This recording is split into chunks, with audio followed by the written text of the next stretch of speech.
తిరుపతి నగరానికి భూమన అభినయ్ రెడ్డి చేసిన అభివృద్ధిని చూసి నగర ప్రజలు ఆయనకు బ్రహ్మరథం పడుతున్నారని, అభినయ్ రెడ్డి వ్యక్తిగతంపై ప్రతిపక్ష నాయకులు అసత్య ఆరోపణలు చేస్తున్నారని వైఎస్ఆర్సీపీ తిరుపతి జిల్లా యువజన విభాగం అధ్యక్షుడు అజయ్ కుమార్, పసుపులేటి సురేష్లు తెలిపారు. తిరుపతి ప్రెస్ క్లబ్ లో శనివారం ఉదయం ఏర్పాటు చేసిన మీడియా సమావేశంలో వారు మాట్లాడారు. రాష్ట్ర ప్రభుత్వం అందించే సంక్షేమ ఫలాలు ప్రతి గడప గడపకు అందుతున్నాయని, అందుకే ప్రజలు వైఎస్ఆర్సీపీకి ఆదరణ చూపుతున్నారని పేర్కొన్నారు. అభినయ్ రెడ్డి తిరుపతి రోడ్ల విస్తరణ మాత్రమే కాకుండా నగరాన్ని ఒక నేరరహిత నగరంగా మార్చారని, అలాగే ఉద్యోగస్తులకు, విద్యార్థులకు తిరుపతిలో మంచి ఐటీ ప్రాజెక్టులు తీసుకురావాలని వివిధ కంపెనీలతో మాట్లాడడం జరిగిందన్నారు. స్థానిక ప్రజలు అభినయ్ను శాసనసభ్యులుగా ఎన్నుకోవడానికి ఆదరణ చూపుతున్నారని తెలిపారు. తిరుపతి జిల్లా అధ్యక్షులుగా జనసేన, తెలుగుదేశం పార్టీకి చెందిన నాయకులు జగన్పై అవాకులు చవాకులు పేలుతూ విమర్శలు చేస్తున్నారని తెలిపారు. జగన్ ఒక్కరిని ఎదిరించే శక్తి లేక అందరూ కలిసి కూటమిగా ఎన్నికలలో పోటీకి దిగారని ఎద్దేవా చేశారు.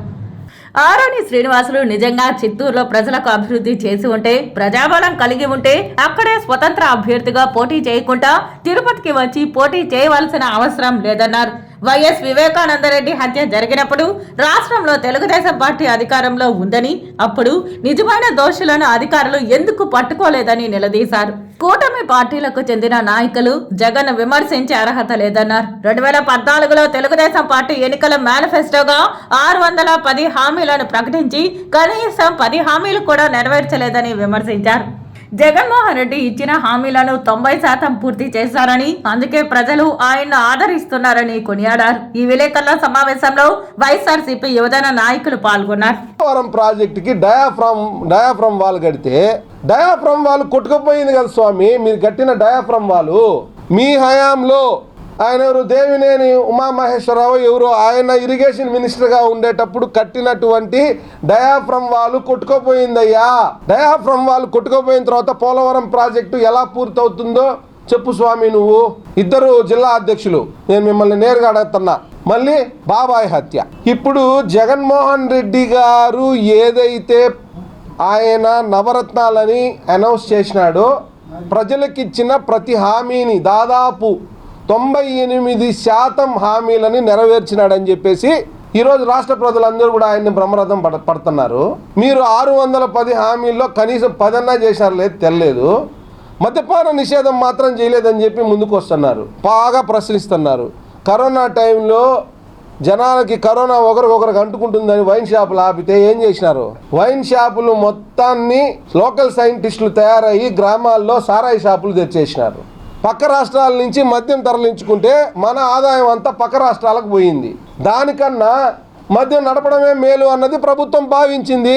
98% హామీలు అమలు చేయడం కరెక్టా? 1-2 హామీలు అమలు చేయకపోవడం మీద మాత్రమే ఉంటుందా మీ ఫోకస్?